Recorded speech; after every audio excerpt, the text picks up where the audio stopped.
Allez, aujourd'hui, à défaut de surfer sur les vagues, j'avais envie de surfer sur la tendance fake ou réel.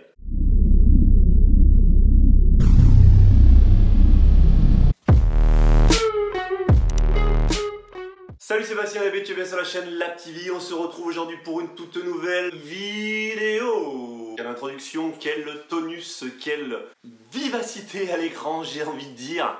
C'est sans doute parce que j'ai envie de jouer avec vous et qu'on va jouer au jeu du fake ou réel. C'est inspiré des vidéos faites par Tsukio Power sur YouTube, une tendance qui se développe de plus en plus, fake ou réel. Il y a tellement de vidéos fausses sur internet, il y a tellement de choses fausses qui circulent qu'il faut bien que de temps en temps on vous remette les choses en place et qu'on vous dise ce qui est vrai, ce qui n'est pas vrai. Alors là, Tsukio, il s'occupe de pas mal de choses, mais il a oublié le kitesurf et je me suis dit pourquoi pas vous faire un fake ou réel à propos d'images kitesurf qui ont circulé la semaine dernière sur Facebook.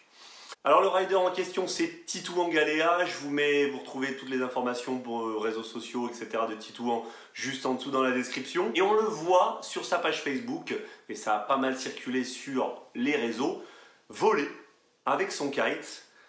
Voilà, comme s'il était en parapente, au-dessus de la mer, pas très loin d'une falaise, et le mec il tient en l'air 15, 20, 30, 40 secondes. Alors est-ce qu'on peut voler en kite pendant aussi longtemps? Fake ou réel? On avait bien amusé certains sur les réseaux à poster vos doutes, non mais c'est fake, le mec il y a un câble qui le retient par le dos, etc.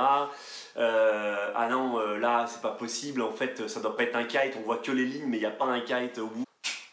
Eh ben les glissous, désolé de vous dire, la vidéo n'est pas du tout un fake, c'est tout à fait réel et je vais vous expliquer pourquoi. Alors bon, on sait très bien que le kitesurf, ça c'est quelque chose qui n'est pas fait pour voler, qui n'est pas quelque chose comme un parapente, où le parapente est fait, lui, plus pour voler. Mais là ce qu'on sait justement, c'est que Titouan Galéa, il a tendance à rider avec des ailes à caisson, donc très inspiré du parapente. Vous allez me dire, c'est pas parce que l'aile est inspirée du parapente que ça justifie le fait qu'il vole. Oui, d'accord, je suis tout à fait d'accord. Mais là en fait, où on trouve la réponse aux nombreuses questions que vous êtes posées, c'est simplement en regardant la vidéo en plein et en observant le relief autour du rider. Voilà, il le dit lui-même dans la vidéo, il dit bon, j'ai trouvé une petite falaise, on va aller s'amuser.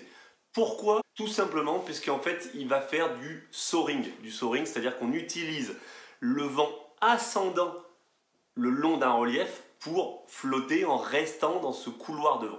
Alors comment ça se passe? Là vous voyez sur le spot, sur la vidéo, on le voit, il arrive, il longe une digue et il se retrouve face à une falaise avec un petit village derrière. Et bien là le vent qui arrive de la mer, qu'est-ce qu'il fait? Il vient taper sur la falaise. Au moment où il tape sur la falaise, il monte et il crée une espèce de bulle d'air ascendant qui monte et qui va rester stable à cet endroit-là, et puis derrière une turbulence.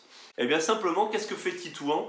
Il utilise cette bulle d'air ascendante pour venir jouer le long de la falaise et rester suspendu avec des petits mouvements de kite dans cette bulle d'air ascendante. La vidéo est donc bien réelle. Le vol de notre ami qui dure 30 secondes, 1 minute, je sais pas, ça peut durer des heures, est bien réel. Alors par contre, bien entendu, vous le savez, fake ou réel, je n'ai pas fait la vidéo que pour ça. L'objectif est toujours dans une vidéo LAB de faire un petit peu de pédagogie. Là bon, notre ami Titouan, il est rider pro, il a un très gros niveau, etc. Mais cela dit, je dois le préciser, je dois le rappeler, là c'est quand même quelque chose de pas super safe, de plutôt dangereux et c'est vraiment pas un exemple à suivre. Alors certes, il le dit dans sa vidéo, dans du style à ne pas reproduire chez vous, mais enfin, toujours est-il que maintenant que la vidéo elle est là, qu'elle circule et que tout le monde l'a vue, le mauvais exemple est montré. Pas bien jeune homme, pas bien. Bon après, voilà, on a tous fait des conneries, il est jeune. Vous l'avez donc compris, le courant ascendant, il peut intervenir à pas mal d'endroits. Il va surtout être différent en fonction de l'obstacle que le vent va rencontrer. C'est pour ça qu'on vous dit toujours d'essayer de rider le plus loin possible des obstacles. Kiter proche d'une barre d'immeuble, c'est extrêmement dangereux. Dans le cas où vous passiez près avec votre kite, vous entrez dans cette bulle d'air ascendante qui peut vous faire monter le long des immeubles. Donc gardez en tête, toujours laisser au moins 300 à 500 mètres d'écart entre vous et un obstacle important qui va créer un courant ascendant. Faut noter, c'est que plus l'obstacle est abrupt, plus le courant d'air va être ascendant le long de cet obstacle et la bulle d'air va être importante, et plus les turbulences à l'arrière vont être importantes, plus l'obstacle suit une courbe douce et moins agressive, plus la courbe ascendante va être petite et moins les turbulences seront grandes. Donc à éviter, vous le savez, tous les gros obstacles, les falaises, des choses comme ça, puisque vous allez être aspiré par le haut si vous approchez trop près. Donc, je vous le répète, il vous le dit dans la vidéo, mais à ne surtout pas reproduire chez vous. Si vous avez envie de faire par contre du vol de soaring le long de falaises, le long de dunes de sable, etc., je vous conseille de vous mettre au parapente. Il y a plein d'écoles qui font du soaring, en particulier dans le nord de la France. Moi, je me rappelle être passé du côté du spot de Siouville avec plein de parapentes en soaring en train de se régaler pendant que nous, on kitait en bas dans les vagues. Voilà, bah écoutez, c'est la fin de cette vidéo. J'espère que ce petit format vous aura plu. Si ça vous a plu, n'hésitez pas à me le noter en dessous en commentaire. Sur ce, les glissous, je vous dis à très bientôt. N'oubliez pas, life is the beach, alors on se prend pas la tête et on en profite. À très bientôt. Ciao.